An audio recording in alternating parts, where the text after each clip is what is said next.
Inclinez-vous devant cette magnifique cathédrale qui pour moi est une des plus belles de France. Malgré sa rénovation assez récente, due aux dégâts de la guerre, Seconde Guerre mondiale. Donc la façade n'est pas vraiment d'origine. On va dire les triptyques et puis le trumeau de porte, il est pas d'origine. Alors je vais avancer tout doucement. Et là, c'est ce qui s'appelle vraiment l'art gothique. Hein. Au sens noble du terme, je dirais même visigothique, hein, parce que les influences germaniques, elles sont présentes. Et je vous ferai une vidéo justement sur l'influence germanique en France, hein, au Moyen-Âge. Et la manière de construire aussi, alors on va voir que c'est pas une construction standard de cathédrale. Alors bien sûr, quand on la voit en haut, alors souvent il y a une grande roue qui se trouve à côté, et quand on se trouve en haut, on voit vraiment la construction cruciforme, comme quasiment toutes les cathédrales. Mais je tenais vraiment à vous faire remarquer la devanture de porte. C'est dommage qu'il n'y a pas assez de lumière, mais et puis les différentes statues qui ornent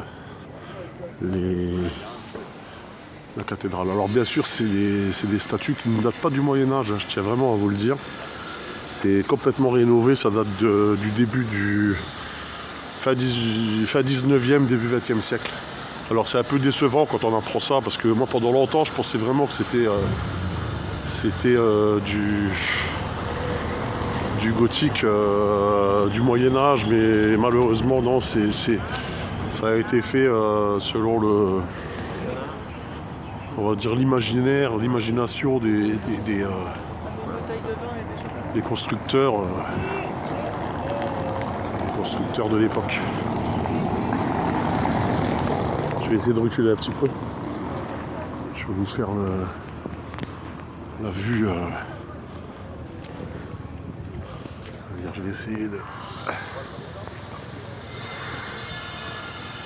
Vous voyez, donc ces vitraux, c'est cette manière de construire un petit peu empiriquement, où tous les éléments s'enchevêtrent les uns sur les autres.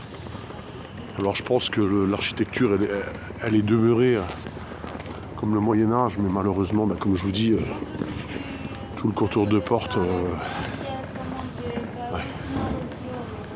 Et donc, regardez les statues. Là, la Vierge, alors elle est super intéressante parce que regardez ce sourire. C'est bleu, c'est marrant quoi. Mais bon, encore une fois, je vous dis, ça ne date pas du Moyen-Âge.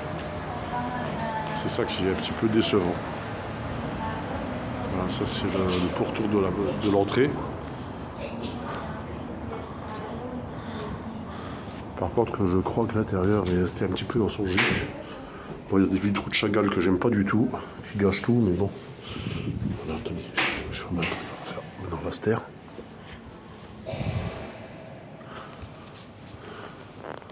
Regardez la hauteur.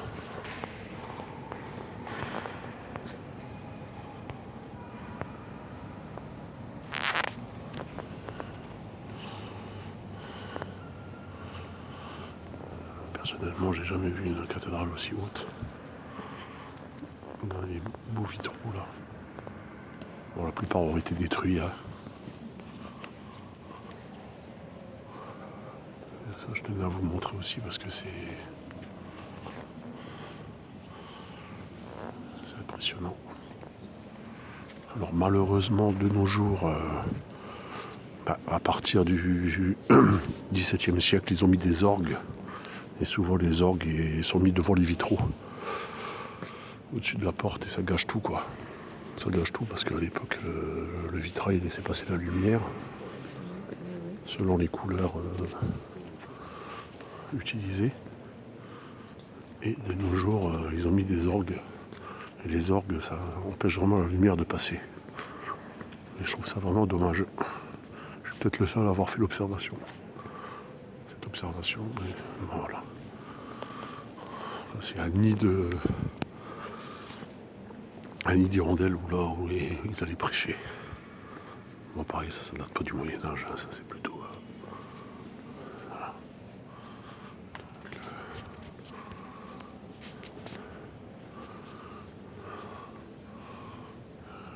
Christ. On va passer là pour pas déranger. Et là, je tenais à vous montrer des choses intéressantes. Alors, on sent vraiment la qualité quasi germanique de l'œuvre. Cette manière de bâtir super droit. Je crois que c'est une des cathédrales les plus droites que je connaisse. Parce que généralement, les cathédrales, vous allez remarquer des fois, au bout d'un moment, ça paraît un petit peu en biais. Et là, comme beaucoup de constructions germaniques, c'est droit, c'est linéaire. Ils avaient une façon de construire. Hein. Et ces peintures qui, je pense, sont sûrement d'époque. Donc voilà. Et à l'époque, ils avaient pour habitude de mettre le cœur du maître d'œuvre planqué sous une dalle. Et je crois que le cœur se trouve ici, sous cet autel J. Maître Pierre Perra, le maçon, maître de l'ouvrage de l'église de Céon et maître de l'ouvrage de la cité de Metz, et de l'église de Notre-Dame de Cam et de grande église de Toul et de Verdun, qui mourut le 25e jour du mois de juillet en l'an de grâce de notre Seigneur 1400. Alors, ce maître, Pierre Perra, gît sous cette dalle.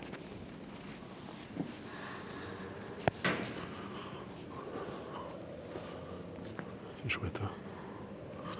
Regardez, ça c'est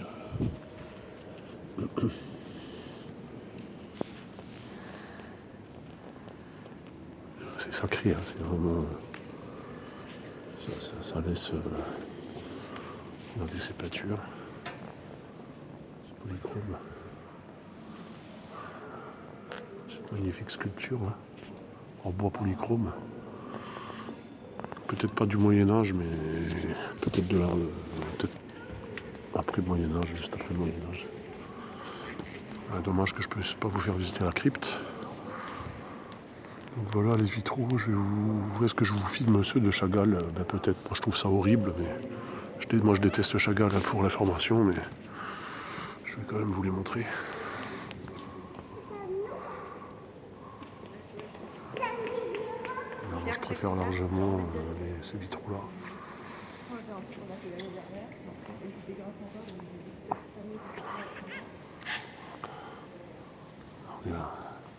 L'orgue, ils ont eu l'intelligence de mettre l'orgue. Allez-y, il n'y a pas de souci. Ils ont eu l'intelligence de mettre l'orgue déporté par rapport au vitrail. Et ça, je trouve ça très intelligent. Ils n'ont pas fait l'erreur de nous mettre ça devant le vitrail d'entrée, comme dans quasiment toutes les cathédrales. Regardez, ici c'est l'hôtel. Je vais vous montrer un gisant aussi.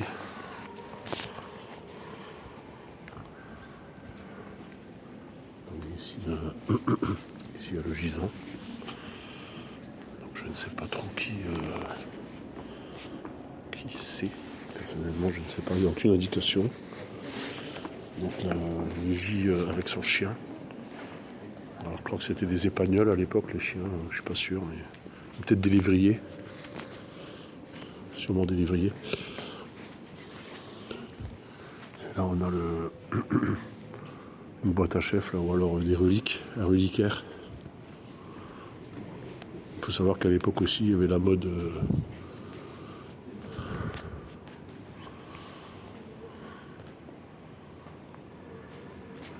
C'était la mode de ce qu'ils appelaient les boîtes à chef, où ils mettaient les têtes des archevêques et compagnie dans des boîtes.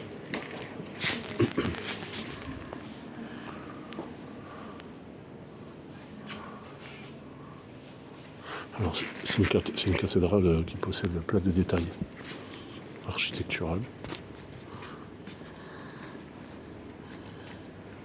Et je voulais vous montrer aussi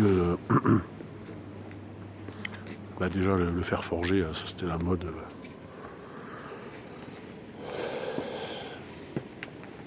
des beaux ouvrages en fer forgé. Ici le buste de Bossuet, archidiacre de Sarrebourg. Encore un vitrail de... Excusez-moi pour la qualité de l'image. De Chagall. Je trouve ça super laid, mais bon... Il y en a qui aiment. Désolé, je vais peut-être heurter la sensibilité des artistes. Par contre, il y a deux belles sculptures. Ça doit être du bois polychrome.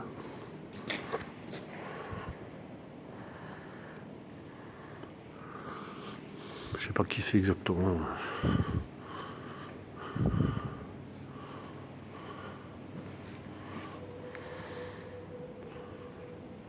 Voilà, donc je vous fais un petit tour vite fait. C'est vraiment une super cathédrale. Si vous pouvez venir la visiter, vous allez être émerveillés. Là, on sent vraiment l'influence germanique. Eh oui. Regardez.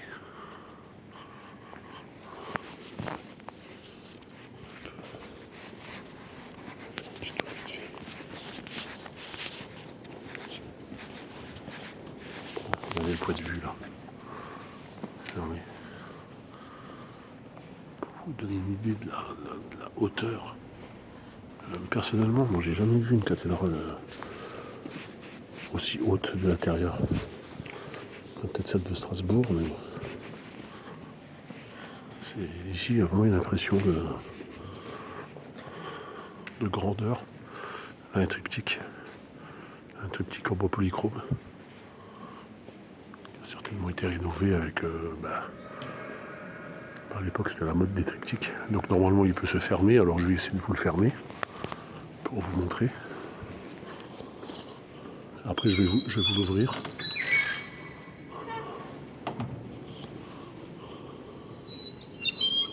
Donc voilà, donc fermé.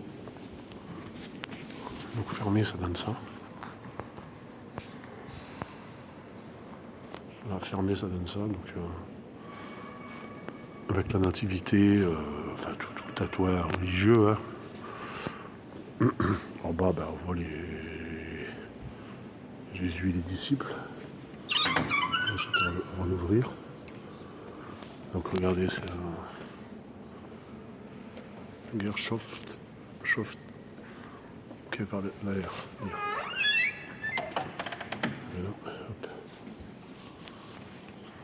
Regardez.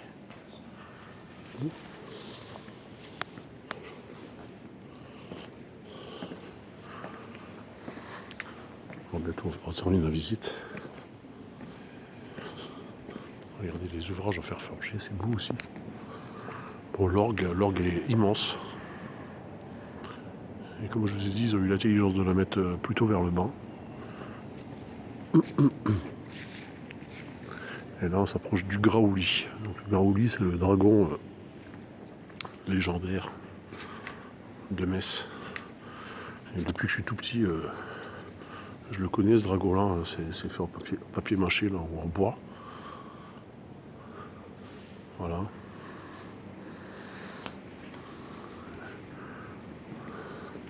Donc voilà, je vous fais encore un petit tour d'horizon et c'est la fin de cette vidéo. Je vous remercie de l'avoir vu et regardez ces belles peintures. On va terminer là-dessus. Sur ces belles peintures. Regardez ça. Et un petit point de vue final